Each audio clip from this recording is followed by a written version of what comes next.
חשבנו גם בכינו בזוכרנו את ציון על ערבים בתוכה תלינו כנורותינו כי שם שלונו שובנו דברי שיר ותול עלינו שמחה שירו לנו משיר ציון איך נשיר את שיר השם על אדמת נחר עם אשכחך ירושלים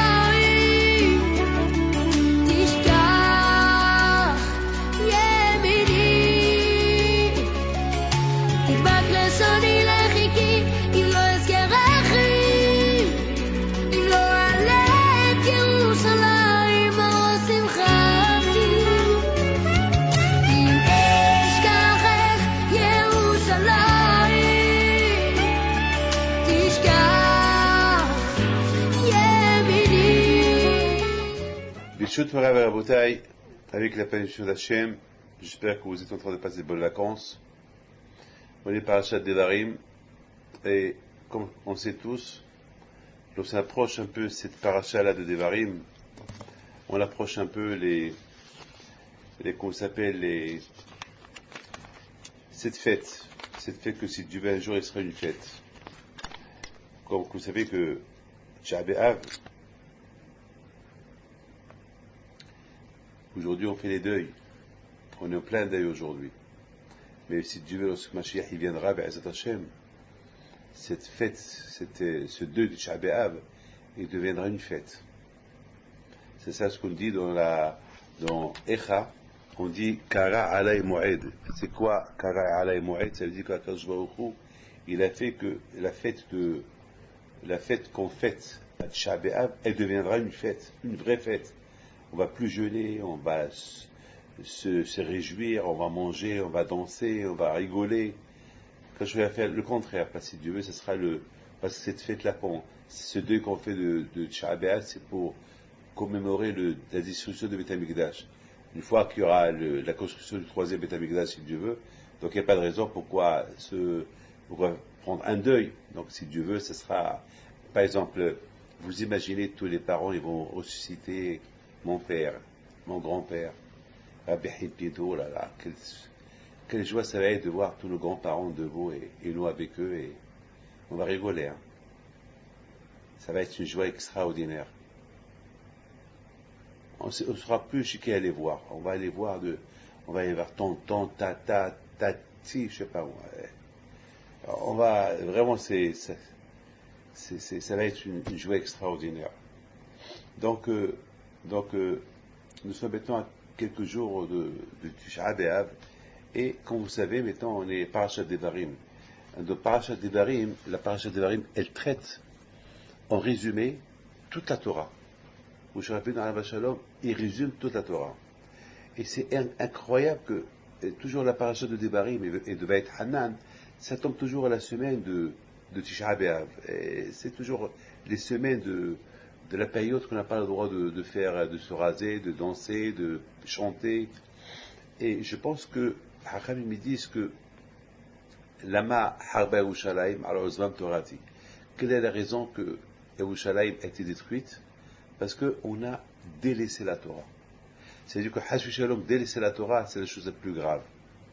Délaisser la Torah, c'est la chose la plus grave. Et justement, et c'est la raison pourquoi, parce que lorsqu'on délaisse la Torah, automatiquement on profane les mitzvot. C'est juste, voilà, tu fais pas la Torah, tu fais pas la Torah, tu étudies pas la Torah, donc automatiquement tu ne sauras pas, il n'y aura pas la pratique des mitzvot. Parce que la pratique des mitzvot, je répète, la pratique des mitzvot, faire les mitzvot, c'est que lorsqu'on étudie la Torah. Parce que la Torah, c'est ça qui fait le tampon dans la pratique. Ce qui fait le tampon, ce qui fait que l'homme il pratique les mitzvot lorsqu'il étudie la Torah, c'est le tampon. Par exemple, un chèque qui n'est pas signé, il ne vaut pas. Le chèque, il est bien, j'ai l'argent en banque. Et voilà, j'ai écrit le chèque. Mais s'il n'est pas signé, ça ne marche pas. De même si on veut vraiment faire les mitzvot, mais s'il n'y a pas la signature, l'étude de la Torah, ces mitzvot-là, ils ne sont pas pratiqués. Donc la pratique de la Torah, la pratique des mitzvot, elle vient que lorsqu'on étudie la Torah. C'est pour ça que la Torah dit, Il faut s'acharner sur la Torah. Il faut étudier la Torah avec effort. Lorsqu'on étudie la Torah avec effort, c'est là qu'il va faire la hotémet, c'est ça qui va faire la signature. Et on va pouvoir faire les mitzvot. L'application des mitzvot, elle se fait uniquement la réalisation des mitzvot. Et l'application des mitzvot, elle se fait uniquement lorsqu'on étudie la Torah. Donc, malheureusement, puisqu'on dit que le temple a été détruit parce qu'on n'a pas étudié la Torah, donc automatiquement, lorsqu'il n'y a pas d'étude de la Torah, il n'y a pas d'application de mitzvot.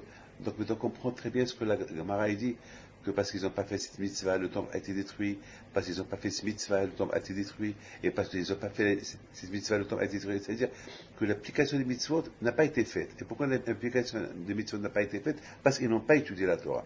Maintenant je comprends très bien ce que les Haramim me disent.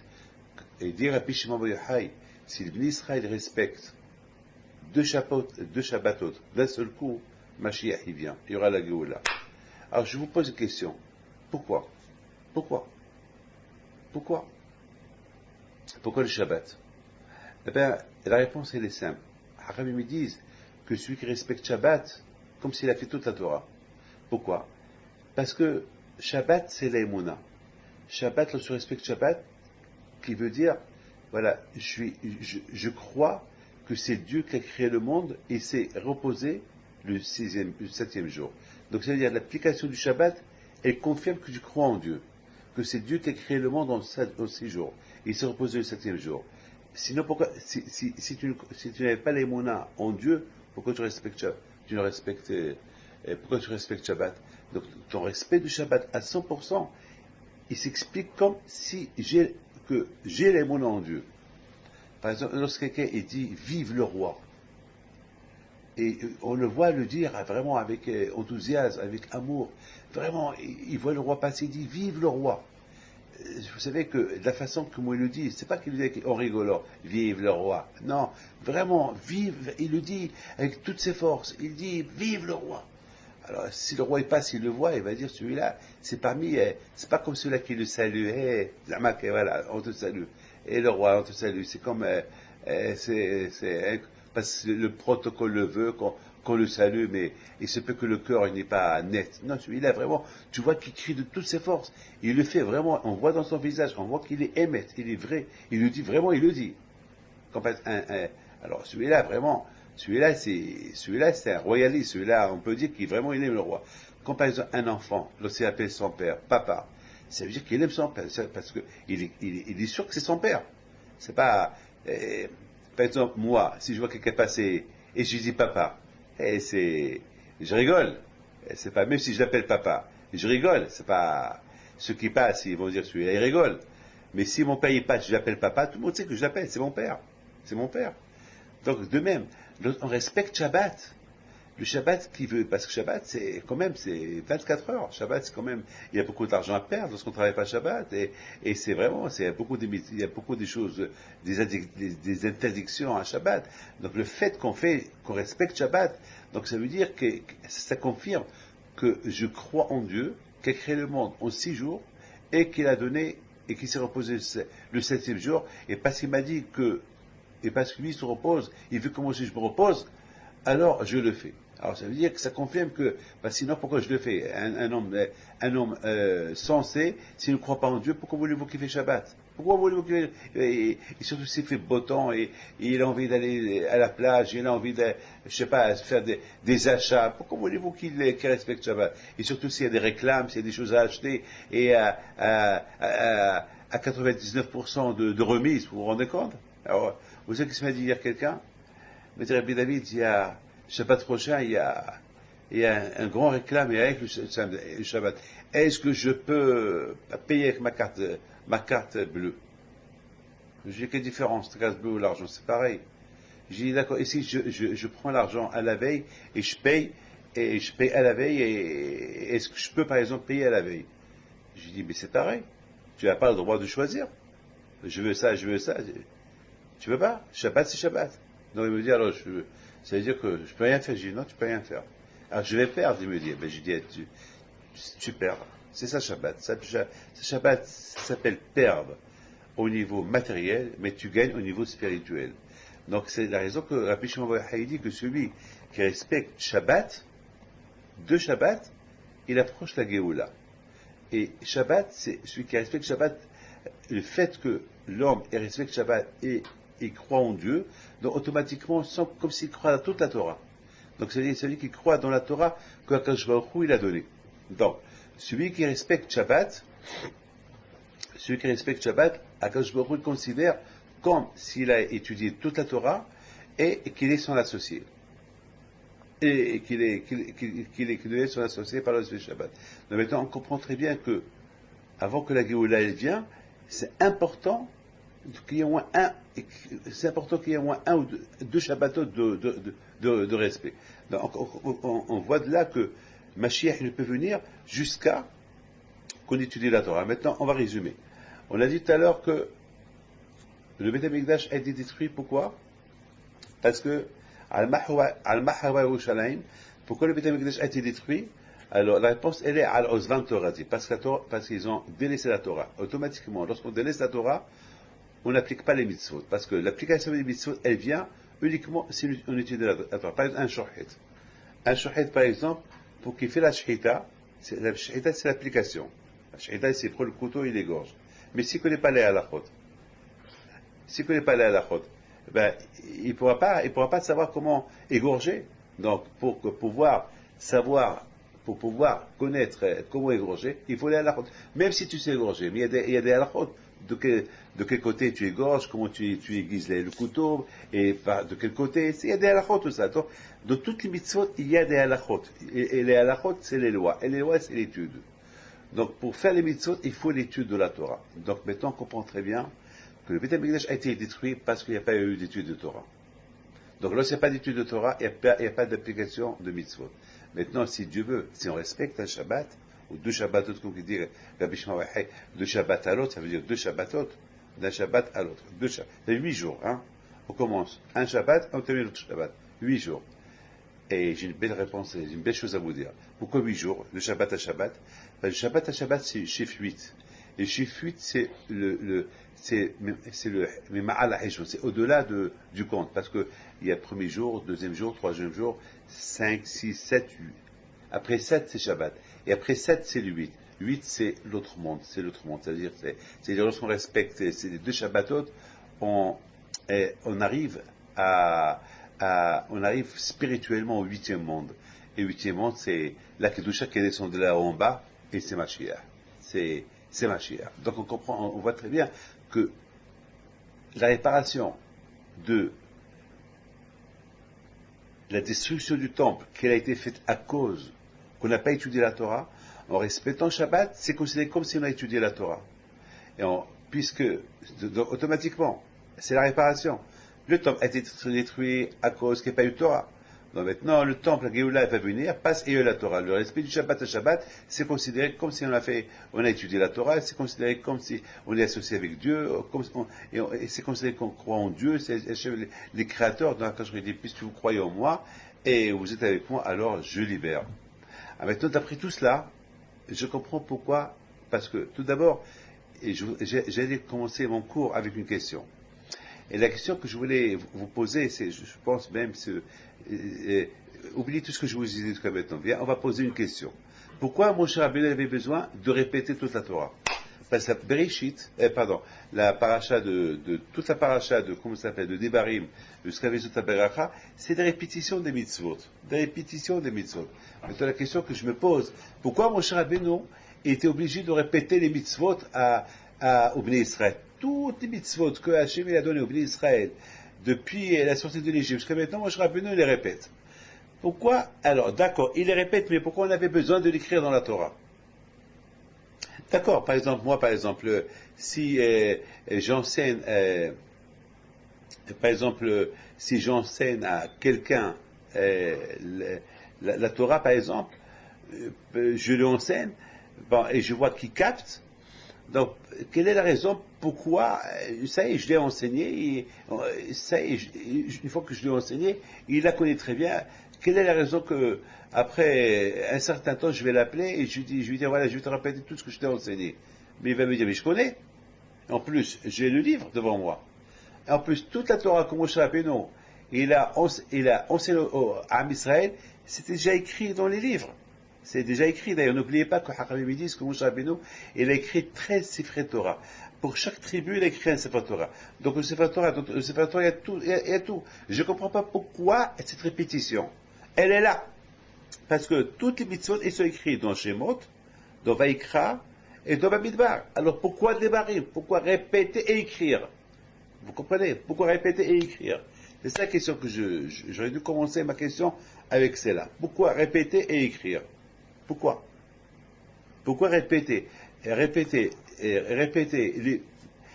Moshe Rabbeinu, il répète toutes les mitzvot au Bnei Israël, alors qu'il les connaissait déjà. Je comprends s'il ne les connaissait pas. Je comprends, c'est du nouveau. Il y a des choses nouvelles qu'il veut dire. Alors, c'est quelque chose de nouveau, c'est une loi ou deux lois nouveaux. Mais répéter toutes les mitzvot, je ne comprends pas pourquoi. Et pourquoi encore répéter et l'écrire? Ça, je ne comprends pas. Ça, ce qu'on va essayer de... Ah, maintenant, je comprends, je pense comme ça.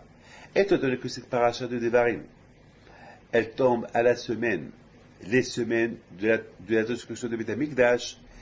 Et pourquoi le Beth Amikdash a été détruit? Parce qu'ils n'ont pas étudié la Torah, et parce qu'ils n'ont pas étudié la Torah, ils sont pas arrivés à l'application du mitzvot, et ça c'est pourquoi le temple a été détruit. À Moshe Rabbeinu, il leur a répété la Torah, il leur a dit, écoutez, le seul moyen pour ne pas oublier, c'est de répéter. Même que vous savez, il faut répéter. Il faut répéter, il faut répéter. Et non seulement répéter, il faut répéter et écrire. Waouh! Répéter et écrire. Pourquoi? C'est quoi? Répéter et écrire. Moshe, il leur a répété, après il a écrit. C'est la folie, ça. Tout des barim. Il a répété et il a écrit. Keneged Beth Amikdash Rishon et Beth Amikdash Sheni. Parce que Beth Amikdash Rishon et Sheni, le premier tome et le deuxième tome, toute la haine gratuite, Avodah Zarah, tout ce qui s'est passé pendant ces deux temples-là, c'est à cause de Bito Torah. Parce qu'ils n'ont pas étudié la Torah. Alors, c'est la raison pourquoi Moshe Rabbeinu dit, voilà, je vous répète toute la Torah que je vous ai dit, et non seulement je la répète, je l'écris. Pourquoi je la répète et je l'écris? Parce que pour rappeler que ces deux temples-là, ils vont se détruire à cause de ça. Alors, si vous voulez pas, si jamais que le temple, il se détruit, le premier temps et le deuxième temps, ils vont être détruits, alors pour la reconstruction du troisième temple, il faut make sure, il faut être sûr de répéter et de répéter et de répéter. C'est ça, la réparation de notre exil, si on veut approcher la ville de Géoula, il faut répéter la Torah. On raconte une histoire, puisqu'on parle de répéter la Torah, on raconte une belle histoire. On raconte qu'il y avait un rave qui s'appelait Rav Frida. Et ce rave-là, il avait un enfant. Il avait un élève. Il avait une tête de hamar, il ne comprenait pas. Il fallait répéter 101 fois. 101 fois. Je ne sais pas pourquoi 101 fois. Pourquoi pas 100, je ne comprends pas. Et chaque fois, il répète 104 fois. Alors, il répète 400 fois. Ou 400 fois. C'est barbare. Alors, mon fils, il me fait un signe. Il me dit 400 fois. Alors, 400 fois. Vous aimez 400 fois? 400 fois, c'est beaucoup. Répéter à quelqu'un 400 fois. Et une fois, il était en train de répéter la leçon, et voilà, un jour, sa femme, elle vient. Elle lui dit, il faut que tu viennes à la maison. Il a dit, une minute. Elle a dit, ouais, non, même pas une minute. Il a dit, ça y est, je l'ai répété 400 fois. Il manque une fois. Je t'en prie, laisse-moi. Non, non, j'ai besoin de toi. Les femmes de l'époque, ils ne sont pas aussi gentil que les femmes d'aujourd'hui. Hein. Alors, Frida, il dit à son élève, bon, mon fils, voilà, répète, je t'ai répété 400 fois, laisse-moi aller à la maison, aider ma femme, et déjà, il transpire, il faisait chaud. Hein. Bon, il va à la maison, il fait son petit boulot, il retourne, il voit son élève qui était assis, il dit alors, viens avoir répété. Il n'aurait été connu une seule fois. Il dit, Rabbi, il lui dit quoi? Il dit, j'ai oublié. Il dit, quoi? Mais je t'ai répété 400 fois l'ahmar. Il dit, j'ai oublié. Tu as oublié? Bon. Ok. Allez, on va répéter encore 400 fois. Eh, quelle patience. Et la Gemara dit qu'il y a eu une voix du ciel, elle est sortie. Il a dit à Rav Frida, puis tu as eu la patience avec ton élève, et tu l'as répété la leçon encore 400 fois, alors tu as Hilik Alama bat toi et lui, et toute ta génération. Et à partir de maintenant, il va commencer à comprendre. La patience, répétez, répétez.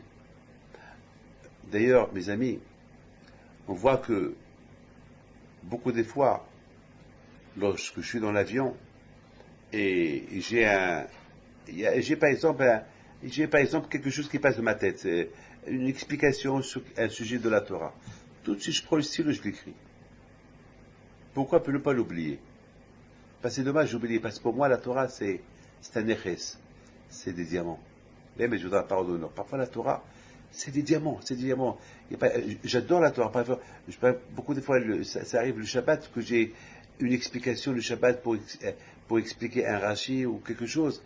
Et je le révise 2, 3, 4 fois. Il ne faut pas que je l'oublie, parce que la Torah, c'est un neches, c'est des trésors, la Torah. C'est des trésors. Donc, Rab Frida, il aurait pu perdre la patience avec son élève et lui dire, bon, mon fils, bon, moi je ne suis pas payé pour être là, ton chien, répéter la Torah encore, t'as répété, et puis lui dire, écoute, moi je suis payé pour 400 fois, 401 fois, ça y est, je t'ai répété 400 fois, ça y est, c'est ta tête, tant pis pour toi. Non. Il n'a pas encaissé à son père les heures supplémentaires, il lui a répété encore jusqu'à ce qu'il l'a compris. Et là, quand il a vu cette patience qu'il a eu les Bnei Israël, qu'il a eu Rab Frida sur son élève, et à Kadosh Baruch Hu, il lui a donné, il a récompensé. Répétez la chose importante. Par exemple, on voit dans la paracha de Pinhas, lorsqu'il y a eu,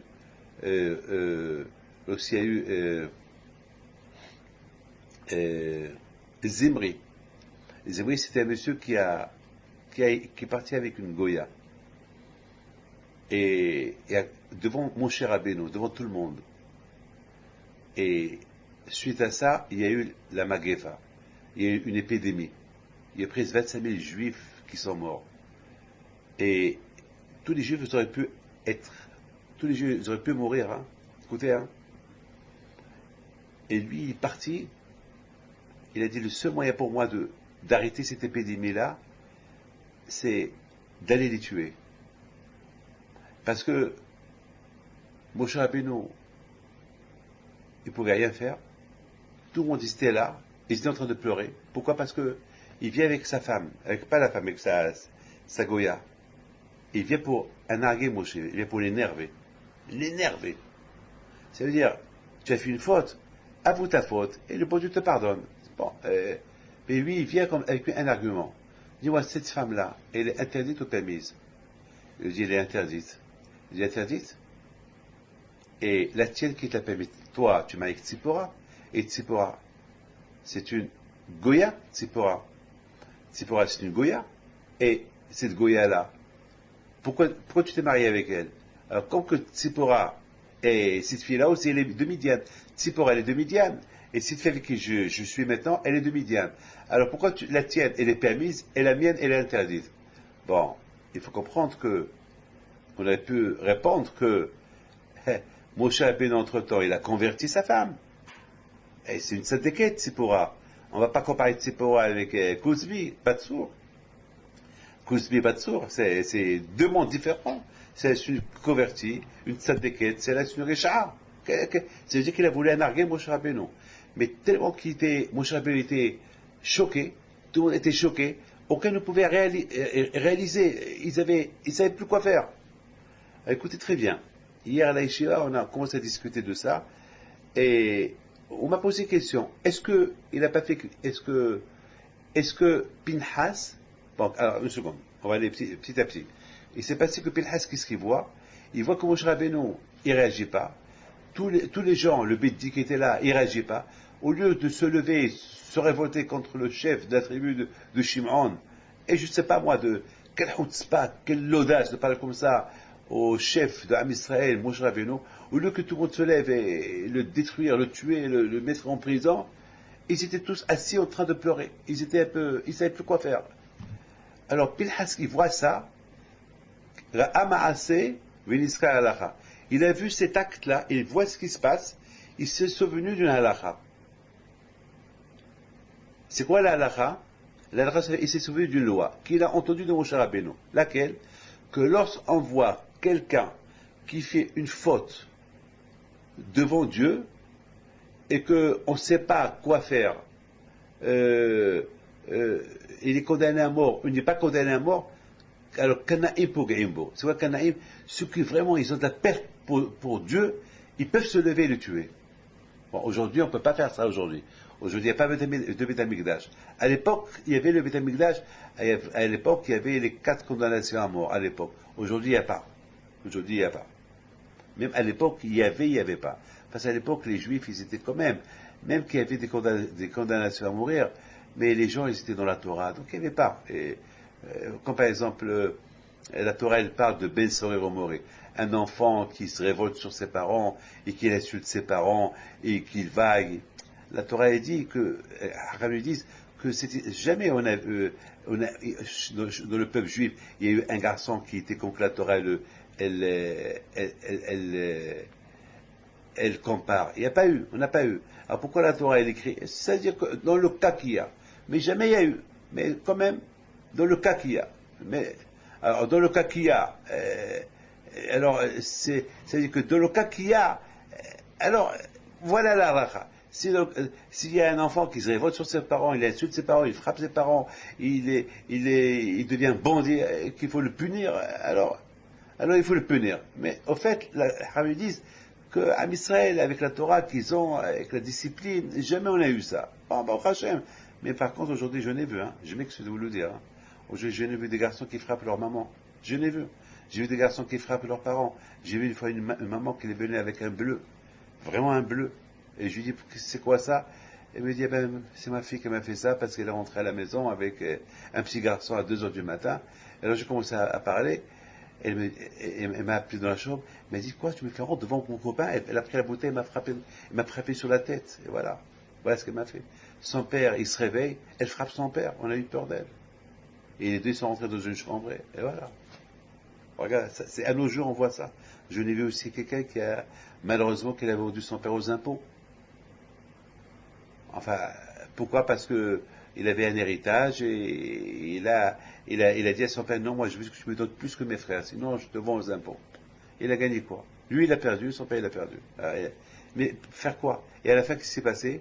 Lorsque le père il est mort, il est venu pour faire Kaddish, ses frères l'ont jeté de là-bas. Voilà. Ils l'ont jeté du cimetière. Je les comprends. Je les comprends. Une fois aussi, j'étais pour présenter des condoléances à une famille, et j'arrive à la maison et j'entends la musique. J'entends la musique. J'ai rien compris. C'est quoi ça? J'ai dit, peut-être je me suis trompé. J'ai dit à ceux qui m'accompagnaient, je crois que c'est trompé. Il me dit, non, c'est la famille telle. On tape à la porte, on rentre, on voit les enfants assis par terre, les bouteilles de Boucha, Mahia, Adam le-Houd, le vin, tout par terre, des pipis, des pistaches. C'est quoi ça? C'est une discothèque? C'est quoi ça? C'est une maison de deuil? C'est quoi ça? Ils me disent, non, c'est la maison de... Vous êtes au rabbin Pinto, oui, bonjour, rentrez. Mais c'est péché tout ça. Et ils m'ont dit, on s'ennuie, voilà. J'ai dit, mais c'est pas ça, c'est ça le respect des parents. Malheureusement, on dit, ce qu'on a semé, on récolte. Les parents, ils ont vécu sans religion. Les parents n'ont pas éduqué leur enfant dans la religion. Voilà, les enfants, voilà ce qu'ils savent. Voilà ce qu'ils savent faire. J'aurais dit, est-ce que on vous a pas appris des lois de comment prendre le deuil sur votre papa?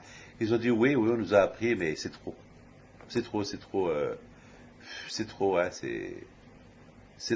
On a déjà pleuré, ça suffit.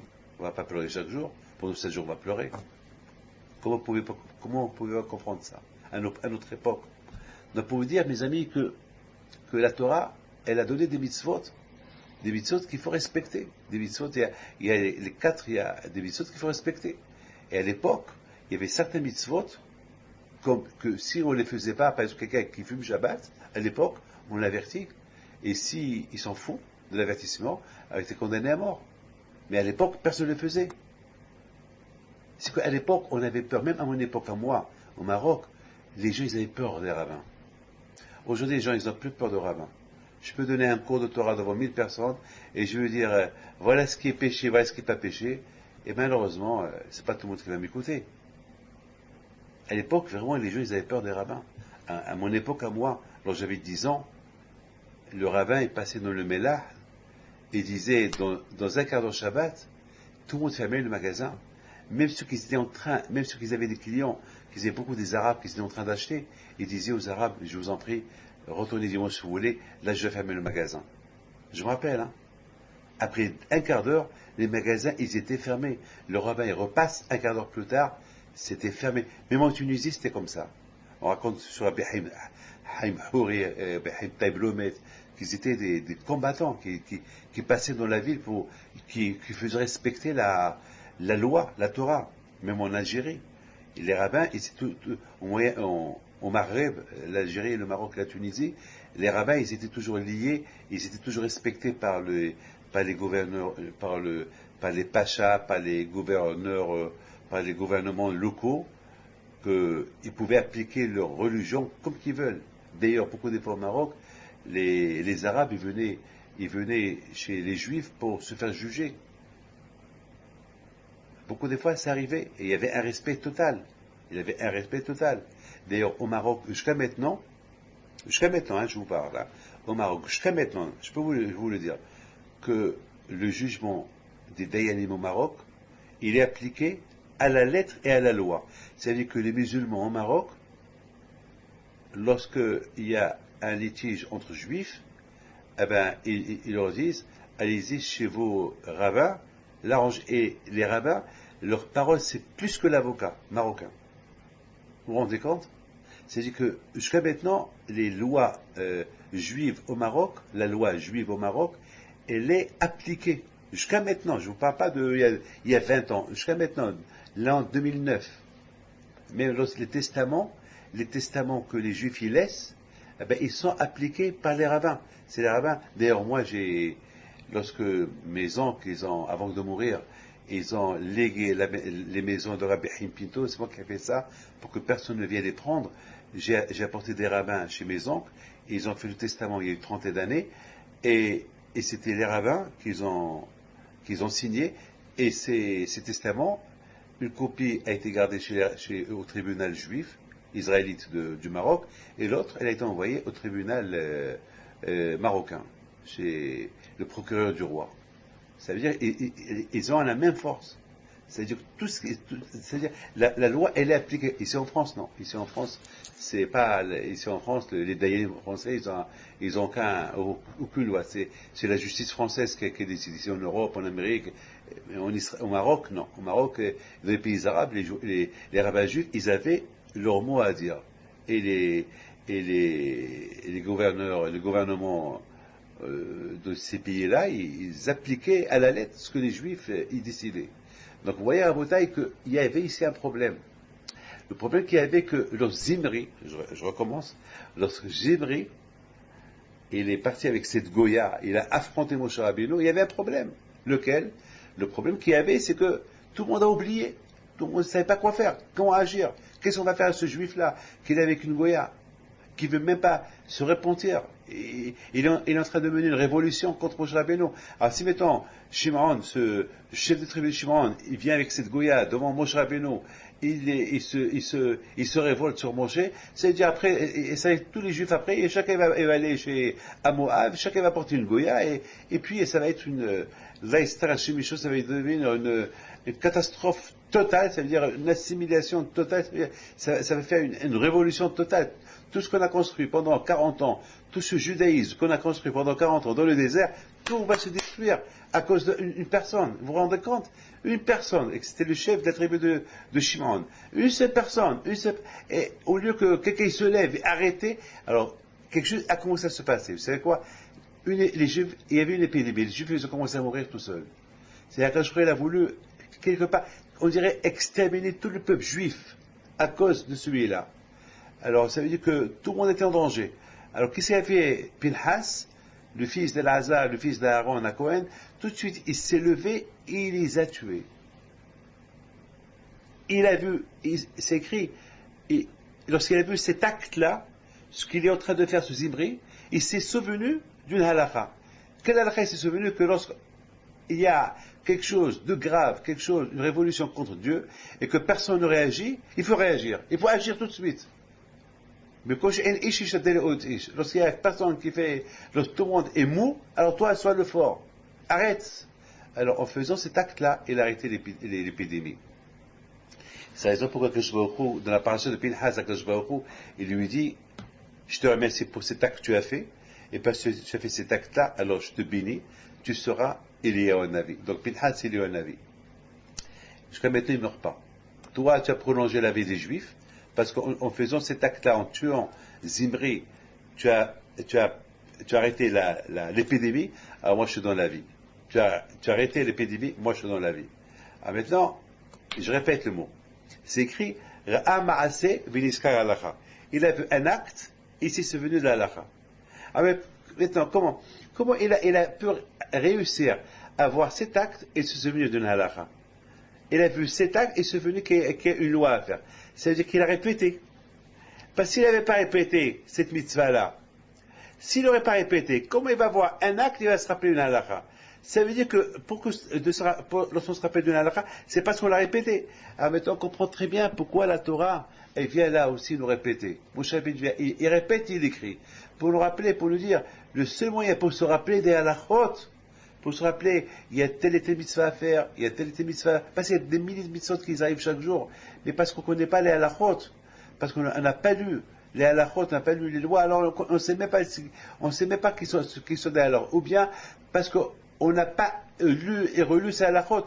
Alors ces halakhot-là, ils ne sont pas ancrés en nous. Pourquoi ils ne sont pas ancrés en nous? Parce qu'on n'a pas étudié assez.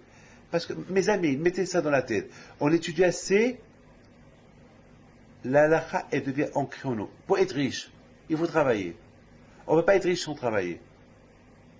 De plus que tu travailles, de plus que tu es riche. Là aussi. De plus que tu étudies, de plus que tu es riche en Torah, et de plus que tu es riche en Torah, alors quoi? Tu es riche, tu vas appliquer les mitzvot.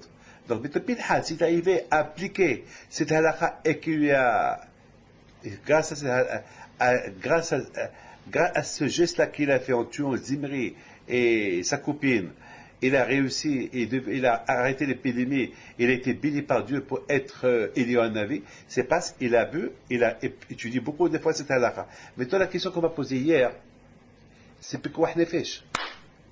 C'est quoi Pikuach Nefesh? Est-ce que j'ai le droit de mettre ma vie en danger pour sauver quelqu'un? C'est la question qu'on m'a posée. Est-ce que j'ai le droit de mettre ma vie en risque pour sauver quelqu'un? Maintenant, Pinchas, il voit que tout le monde pleure. Personne ne réagit. Il voit ce juif-là, le chef de la tribu de Shimon, il vient avec une Goya.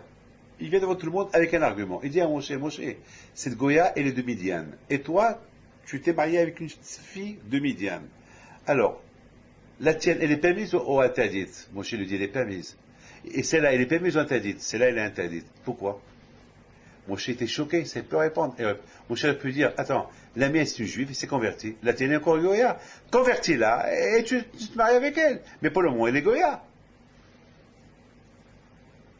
Alors, l'autre, il lui dit, non, tu ne peux pas m'avoir. Il prend la Goya, il rentre avec elle dans une tente, et il a fait la faute avec elle. Il a fait plusieurs fautes avec elle. Maintenant, lorsque tout le monde a vu ça, ils ont commencé à pleurer. Pourquoi? Parce que même qu'ils avaient envie de venger le nom de Dieu, mais aucun n'était capable, parce que c'est la raison pourquoi la Torah dit Hayubuchim, ils pleuraient. Pourquoi ils pleuraient? Parce que aucun n'était capable de se lever et venger le nom de Dieu. Entre-temps, l'épidémie a commencé. Il y a eu Pinchas, il s'est révolté, il s'est levé, il est rentré, il les a tués. Maintenant la question se pose, en faisant cet acte-là, il a mis sa vie en danger, parce que il y avait presque 20 000 gardes-corps qui surveillaient la tente de Shimon. S'ils rentrent, ils vont le tuer. Alors, qu'est-ce qu'il faut faire? On va faire quoi? Il y a un problème. Mais ça vient en danger. Et s'il meurt, est-ce qu'elle a le droit? Eh bien, mes amis, j'ai donné une belle réponse. J'ai dit, c'est vrai, un homme, il n'a pas le droit de mettre sa vie en danger pour venger le nom de Dieu. S'il sait qu'il va mourir.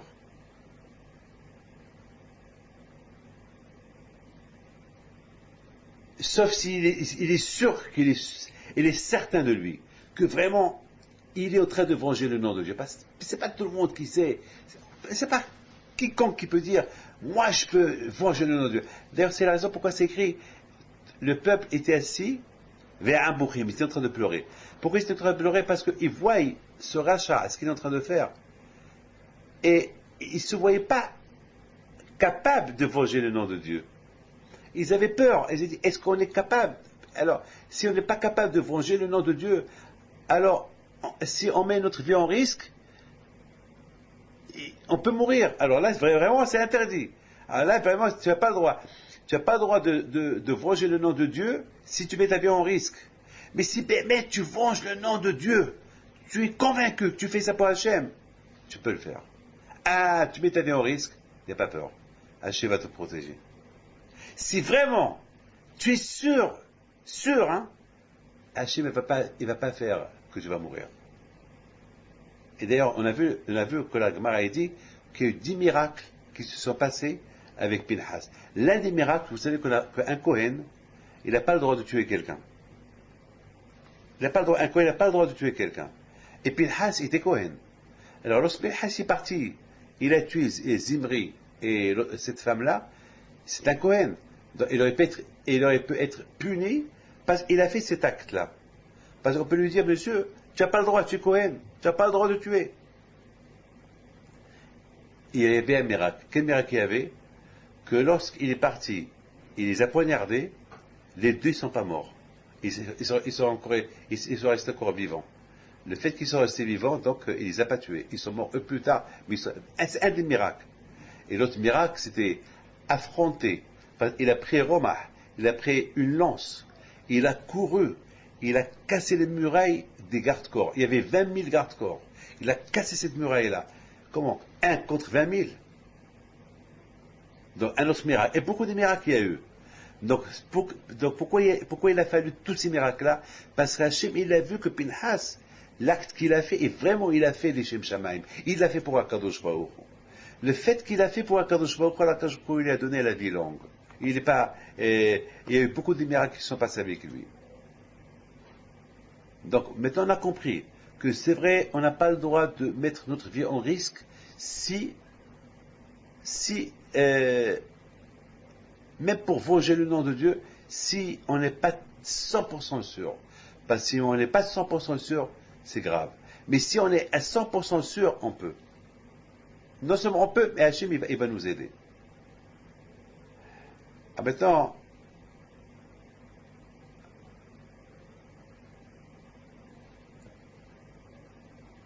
j'ai pensé à quelque chose d'autre hier, que l'acte qu'il a fait Pinhas, il voit tout le monde qui ne réagit pas. Il voit que Zimri, il prend la Goya devant tout le monde, il marche avec elle main à la main. La Gemara dit qu'il a tiré par ses cheveux. Ça veut dire, c'est comme Der Bizayon. C'est-à-dire qu'il veut se moquer de Moshe Rabbeinu. Voilà. Comme ça, il se moque de Moshe Rabbeinu. Il tire une femme, une Goya comme un animal, il la tire. Est-ce que celle-là, elle est payée? Il compare celle-là à Tzipora. Tu compares celle-là à Tzipora. C'est-à-dire que Tzipora, c'est cheap. Comme celle-là, c'est cheap, là, aussi, c'est cheap. Il a nargué Moshe Rabbeinu. Et ce geste qu'il a fait, Zimri, ça a démoralisé tous les juifs. À tel point aucun ne savait quoi répondre. Pendant ce moment-là, l'épidémie a commencé. Les morts ont commencé, il y a eu beaucoup de morts. Donc Pinhas, il a dit, de la façon comment il y a les morts, déjà en quelques secondes, il y a eu 25 000 morts. Si ça continue comme ça, moi aussi je vais mourir. Donc ça veut dire que moi aussi, je suis dans le danger. De toute façon, je suis dans le danger. Puis je suis déjà dans le danger parce que si je ne fais rien du tout, je vais mourir dans l'épidémie. Alors c'est Pekuach Nefesh. Alors puisqu'il y a ce Pekuach Nefesh là, puisque ma vie elle est en danger, alors avant que je meure, je vais le tuer. Maintenant on comprend qu'on a posé une question, est-ce qu'il y a eu, on peut tuer uniquement lorsqu'il y a Pekuach Nefesh? Eh bien là il y a eu Pekuach Nefesh. Là il y a un danger. Pinhas, il se sentait en danger. Que s'il ne réagit pas maintenant, si tu passes ces deux personnes-là, Il va mourir dans l'épidémie. Moi, cher Apélo, il va mourir. Tout le monde va mourir. Tout le monde va mourir. Donc, il y a Pekouah Nefesh. Donc, il y a Pekouah Nefesh, lorsque je vois ma vie en danger, eh ben, il faut que, celui qui veut te tuer, tue-le en premier. Il se voit en danger, alors il arrête. Parce que tout le monde se pose une question, mais c'est péché la question que je vous ai posée tout à l'heure, mais c'est risqué. C'est risqué d'aller tuer. Est-ce que tu as le droit de risquer ta vie si tu sais que tu vas mourir? Là, c'est sûr que tu vas mourir, là. Non, on a donné deux réponses. Lorsque tu peux risquer ta vie, et même que ta vie elle est en risque, si tu fais ça pour Akadosh Baruch Hu, alors même que tu es faible, Akadosh va t'aider à ne pas mourir. C'est le cas qu'on avait chez Pinhas. De l'autre côté, on a vu qu'il y a eu Pekouah Nefesh. Et Pinhas s'est dit, si je fais rien du tout, si je réagis pas maintenant, si je fais pas un geste maintenant, alors là, c'est grave. Là, moi aussi je vais mourir. C'est Pekouah Nefesh. Alors avant que je meure, je le tue. Donc Akadosh lui a dit, Natati et Barichi Shalom. Akadosh lui a dit, merci Pinhas pour la geste que tu as fait. Parce que si tu n'as pas fait ce geste-là, tout le peuple des Juifs aurait été exterminé, toi aussi avec. Toi aussi avec.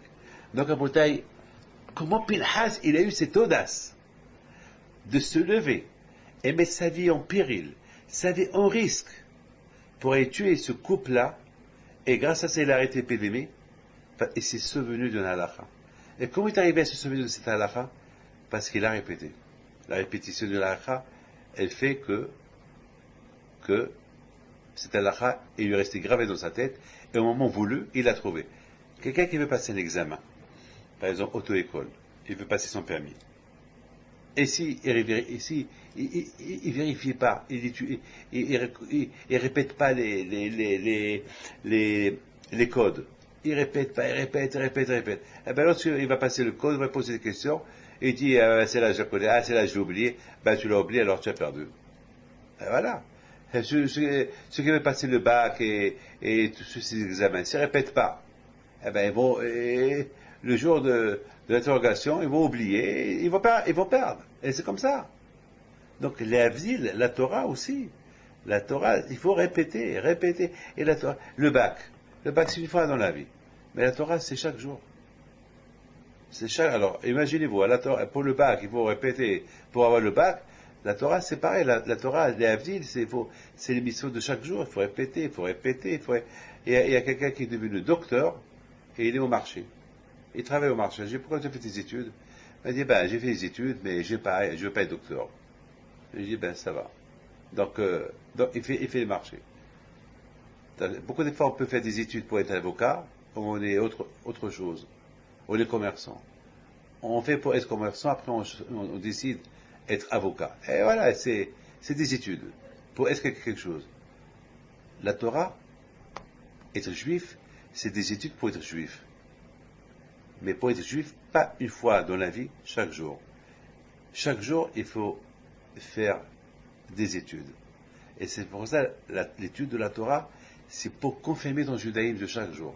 Parce que être docteur, une fois que tu as fait tes études, tu as ce diplôme de docteur, mais être juif, tu as besoin des diplômes de chaque jour. Chaque jour, tu as besoin des diplômes. C'est pour ça, chaque jour, il y a des prières. Chaque jour, avant que tu vas dormir, il faut que tu aies les diplômes pour être juif. Lorsque tu te réveilles le matin, tu commences à exercer ton judaïsme le matin. Avec quoi? Avec le diplôme que tu as eu hier soir. Et quand tu as eu ce diplôme, en faisant Kal Shema, tu vas te dormir. Donc c'est le diplôme de chaque jour. C'est ça, Rabotai, le judaïsme. Maintenant, Rabotai,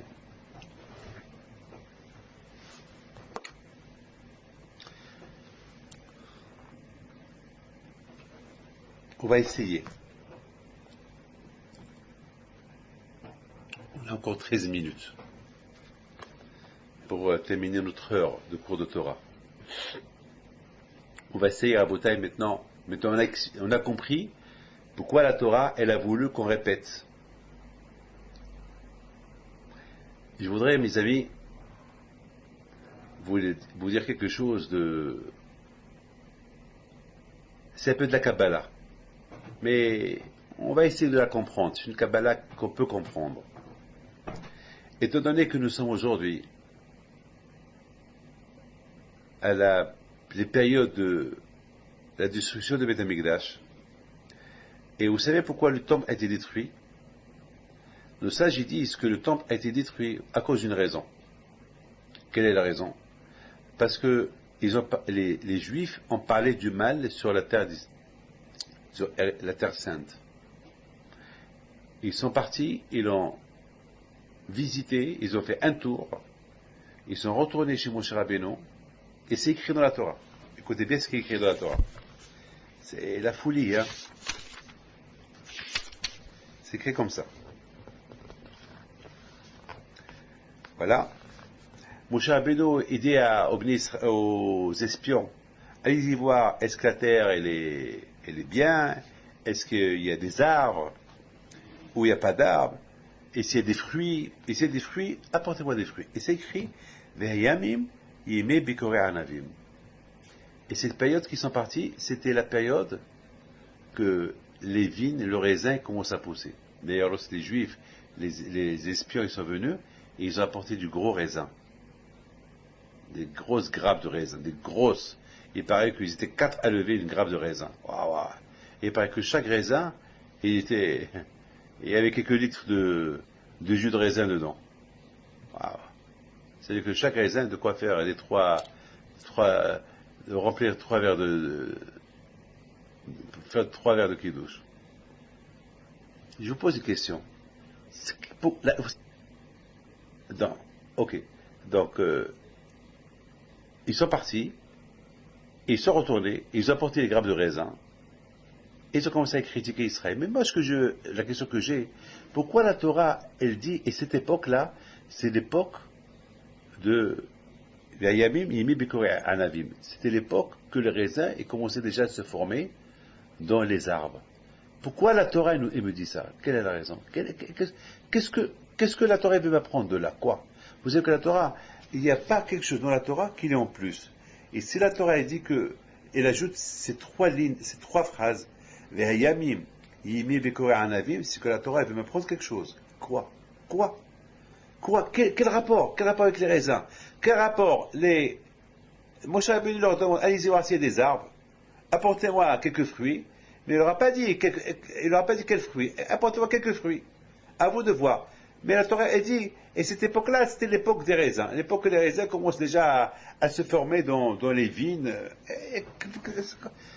Que Moshe leur a dit, apportez un peu des fruits de la terre. Elle leur a pas dit que des raisins, apportez ce qu'il y a. Non, la Torah, elle parle des raisins. Alors pourquoi la Torah ne parle pas des pommes, ou des oranges, ou des dattes? Hein? Pourquoi?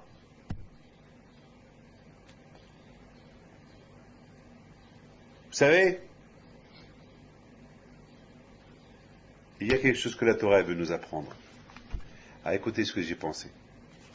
J'ai pensé que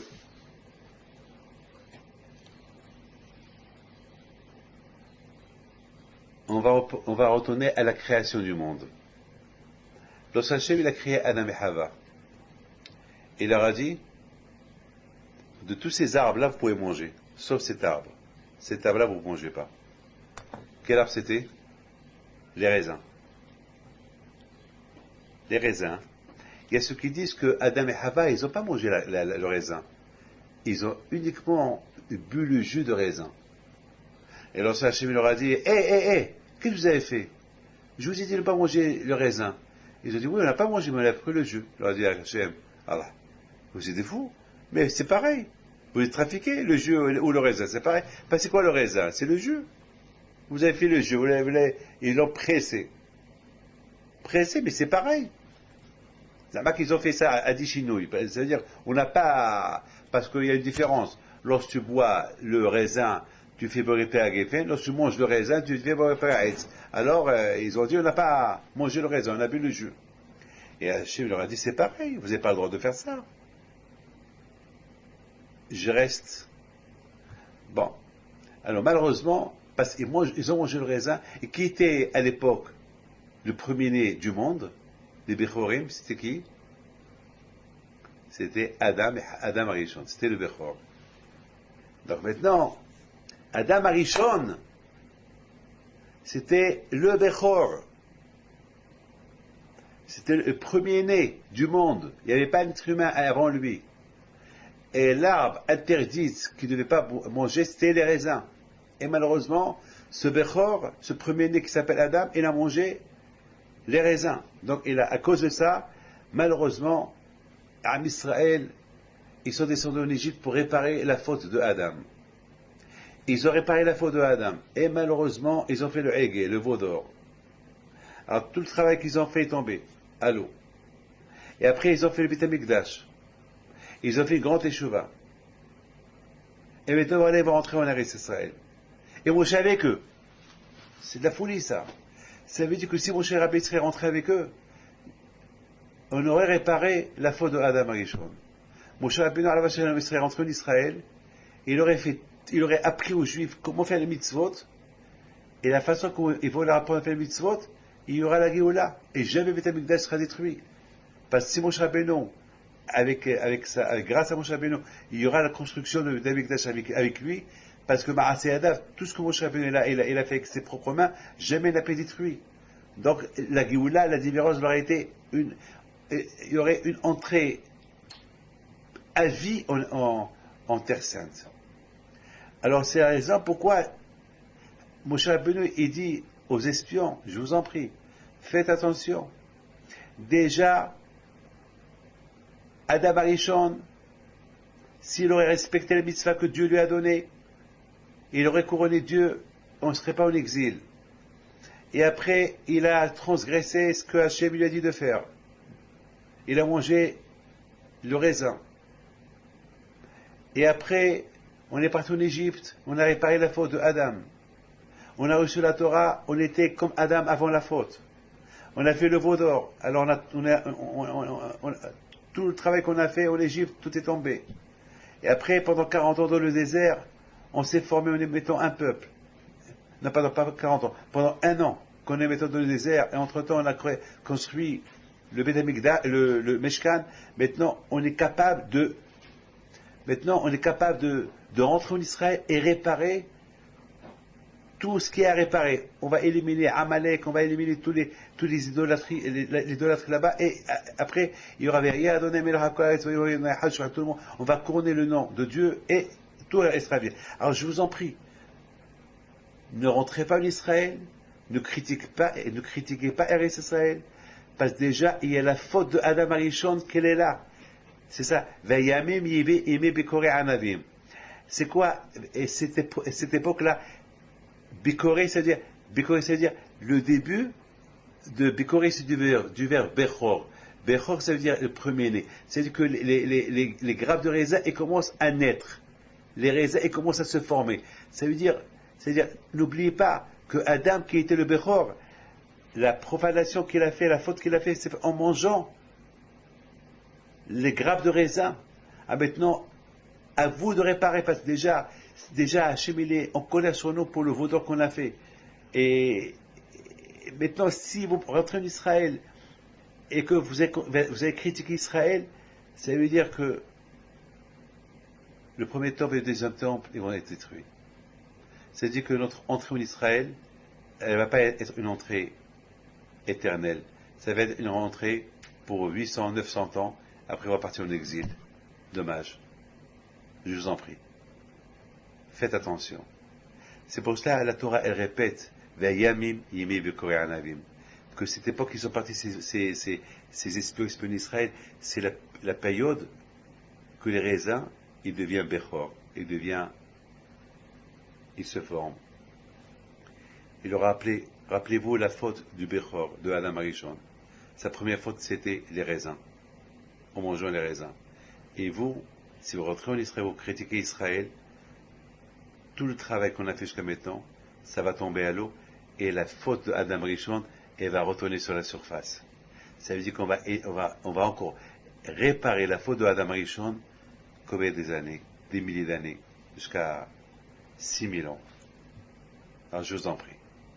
Pourquoi attendre 6000 ans? Alors que maintenant, on peut rentrer maintenant, on peut rentrer dans 40 jours, si vous parlez du bien. Malheureusement, ils sont partis. Ils ont apporté la grappe de raisin. Elle était belle. Mais ils ont critiqué Israël. En critiquant Israël, tout le monde a pleuré. Et Akash leur a dit, vous l'avez voulu. Puisque c'est comme ça, Moshe Rabbeinu vous a averti que la faute de Adam Rishon est dépendait de vous. Que si vous critiquez pas Israël, la faute de Adam Rishon elle est pardonnée. Et vous avez critiqué Israël, et vous avez apporté la grappe de raisin. C'est-à-dire, vous avez apporté la grappe de raisin qui était le symbole de la faute de Adam Rishon, et vous avez critiqué Israël. C'est ça la vraie révolution. Ça veut dire, on ne veut pas de la Torah, on ne veut pas de la Kadosh Baruch, on ne veut pas écouter les mitzvot d'Akadosh. Ça veut dire, comme que Adam il n'a pas écouté la mitzvot d'Hachem, nous aussi on ne veut pas écouter. Alors si c'est comme ça, alors vous avez perdu. Vous allez crier amèrement, vous allez pleurer amèrement.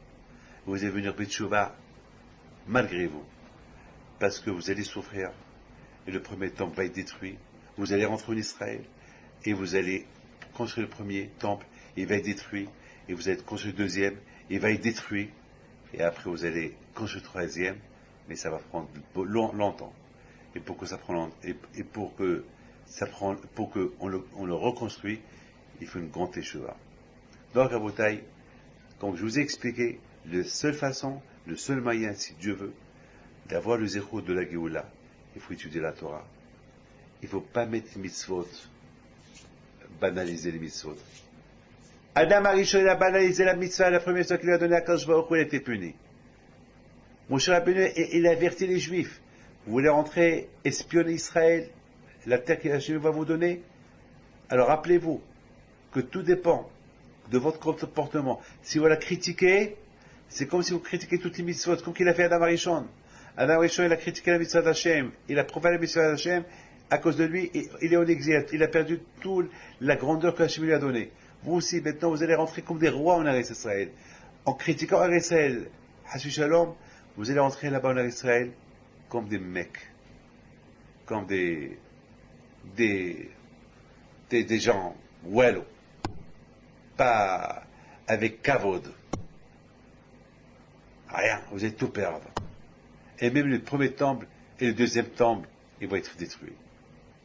Rappelez-vous, c'est pour ça que la Torah, elle précise. Moi, je leur ai dit, n'oubliez pas. C'est quoi Yemé Bekor Anavim? N'oubliez pas le Bechor. Adam Arishon qui était Bechor. N'oubliez pas, il a fauté à cause de Anavim. Alors maintenant, si vous rentrez entre les et vous la critiquez, Hasbi Shalom, la faute d'Adam Arishon, elle va se remettre sur la surface. Et si la faute d'Adam Arishon va se remettre sur la surface, c'est la fin. C'est-à-dire que Israël, elle ne va pas être votre terre éternelle jusqu'à que Mashiach vient. Il y aura des destructions. Alors que si vous ne la critiquez pas, alors on va réparer la faute de Adam Arishon. Cette faute que Adam Arishon, lui qui était Bechor, et n'oubliez pas qu'Am Israël aussi, qu'Am Israël, on compare Am Israël comme un Bechor aussi. Béni Bechori Israël. Am Israël, ils représentent, ils sont comme un Bechor. C'est-à-dire, c'est grâce à Am Israël qu'on a, Am Israël, ils ont réparé la faute de Adam Arishon. Parce que eux aussi c'est des Bechorim. Maintenant, la vraie réparation, c'est de ne pas critiquer Israël. Si on critique Israël, on va réparer la faute de Adam Rishon, qu'il a fauté avec quoi? Avec quoi? Non, dites-moi, avec les raisins. Réparer les raisins. Réparer ce raisin qu'ils ont mangé, que Adam il a mangé. Et eux, ils sont venus avec le raisin, c'est-à-dire, voilà, on a réparé. On est conséquent des Bechorim. Hein? À Béni Bechori Israël, on a réparé, voilà, le raisin, on a réparé. Mais ils ont commencé à critiquer. Alors il a dit, vous avez gagné quoi? Vous avez apporté le raisin qui représente la faute de Adam Rishon, qui représente la faute de Adam Rishon, très bien, mais vous êtes en train de critiquer. Mes amis, c'est la raison pourquoi, dans le Beth Amikdash, dans le Korbanot, quand on faisait le Beth Amikdash, on utilisait le vin. Pourquoi utiliser le vin dans le Beth Amikdash? Pour réparer la faute de Adam Rishon qui a fauté avec le vin. Et c'est pour ça, avec le Shabbat, on fait le Kiddush avec le vin. Pourquoi on fait le Kiddush avec le vin?